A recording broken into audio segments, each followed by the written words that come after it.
Okay, let's have a look at the data coming out this week. It's fairly sparse. Last week was a big week. I know a lot of you are following it. We talked about the G20 meeting last Monday, Tuesday, deciding that it's pretty much a talking shop. We had the FOMC, if you remember, the Federal Open Market Committee. In fact, if you ever want to look at the calendar, and this is called Forex Factory. It's got a very useful calendar. On the left-hand side, you can look at the weekly view. We're looking at obviously this week, but if you can actually look at last week's view and actually just remind yourself of what data came out. You just literally click on those two arrows that I've just done, and you can now see the last week's debate, news and stuff and events.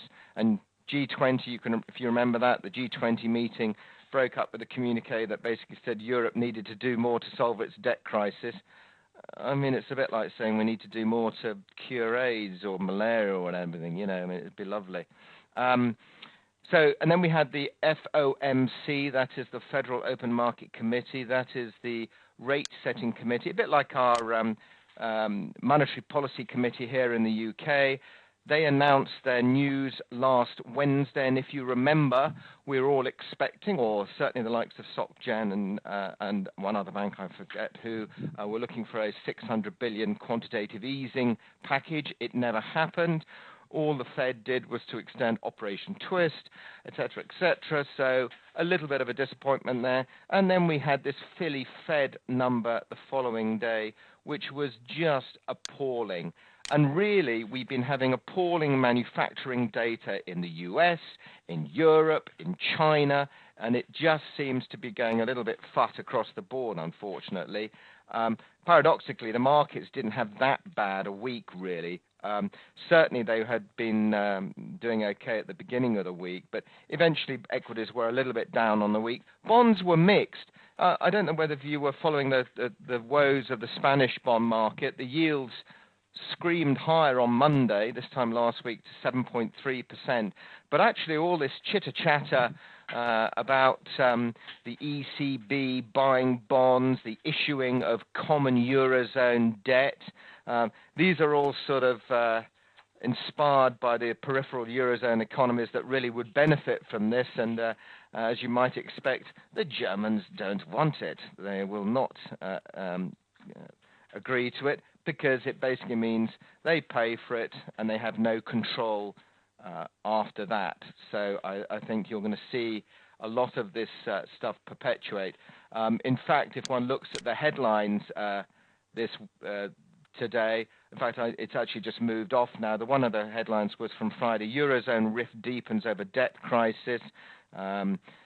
Basically, they were pledging to back 130 billion growth package, but in fact, the likes of Francois Hollande and Italy's Mario Monti and Spain's Rajoy, the Prime Minister there, they were suggesting that the Eurozone's funds could be used to stabilize the financial markets. And of course, the one country that has the veto on this, or the biggest say in it, is Germany, because they're basically paying for it, and they just said no.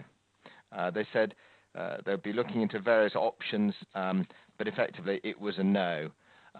So there we go. Let's lead on to this week.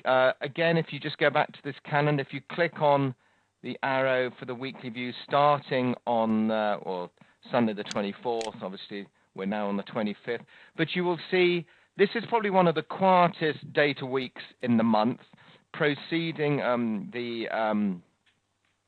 FOMC and other data last week. Very, very quiet. In fact, today is exceptionally quiet. New home sales is the only real bit of data out today, and that's at 3 o'clock this afternoon. New home sales actually quite important. Any data about home sales, home starts, building permits, etc., is quite important, because it's quite an indication of how the economy will do. So it's quite a leading indicator. But other than that, we have got very little to chew on this week. I will go through it very, very briefly. Tuesday, the key data will be the consumer confidence data out at 3 o'clock. That is expected to show a slight dip from the previous month. We were 64.9. We're expecting a figure of around 64. Um, and what they're saying is the current economic conditions. So they have a number of components to this, but the current conditions. So it's what consumers are feeling now, i.e., it's a very short term, the right now, that is the main cause for this drop. But it's only a small decline there. The next bit of data on Wednesday, we do have public sector borrowing requirement in the UK on Tuesday, but that's not so important these days, really. It says it's high impact, but there are a lot more important things going on at the moment, like one of the MPC members, that's a chap called David Miles, is warning that a substantial third round of emergency bond buying will kickstart the recovery. So he's calling for a further 50 billion of quantitative easing. So that really overshadows any data on the PSBR, the public sector borrowing requirement, etc. So let's go back on to Wednesday. As I say, durable goods, an important bit of data actually. After the non-farm payroll, it's probably one of the most important bits of data. And we are looking for a rebound in durable goods. The previous month's figures were actually quite weak. So we're looking for a figure in June of 1%. That comes out at 130. A positive number is good for the dollar. These aren't, we've had so many negative numbers. I think there's a lot of expectations have really been downplayed, unfortunately. Okay. Next one, another homes, U.S. homes number, the pending home sales, that's at 3 o'clock. Again, we've already explained the impact of home sales. Good home sales, strong home sales is positive and is a good leading indicator for the economy. Then on Thursday, the current account. This is an important bit of data, actually. It just basically tells you how much we're having to fund, i.e. from overseas, as it were. This is our deficit, so we're spending roughly 8.9 billion more than we produce, and that's a negative 8.9.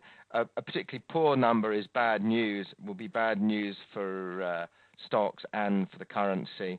But the gap has been improving. It did drop to 8.5 billion from the month before that. It's something like 10.5 billion. But now it's expected to widen again from 8.5 to 8.9 billion, just so to give you a bit of colour on that one. And then we have this summit. I don't know whether you heard about this EU Economic Summit. There's a lot that's got to be discussed. I mean, God knows, all this, I think Germany feels like they're on their own now, fighting the likes of France, Spain, Italy, Greece.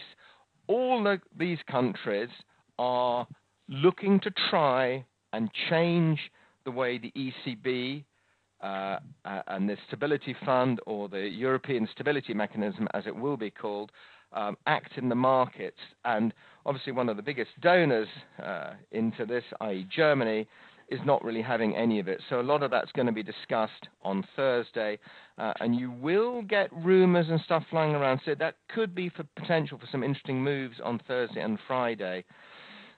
What's interesting as well is that I do note in the wires that now not just the Greek finance minister, but also the Greek prime minister will be unable to attend. They're both in hospital. They're both. Rather bizarre. Which markets do these bits of news point us to? I've been asked by John, what bits of news do these point us to? What we look at, John, when you're looking at this calendar, the currency, actually, it refers to the currency. So, for example, EU summit that we've just been discussing will affect the euro.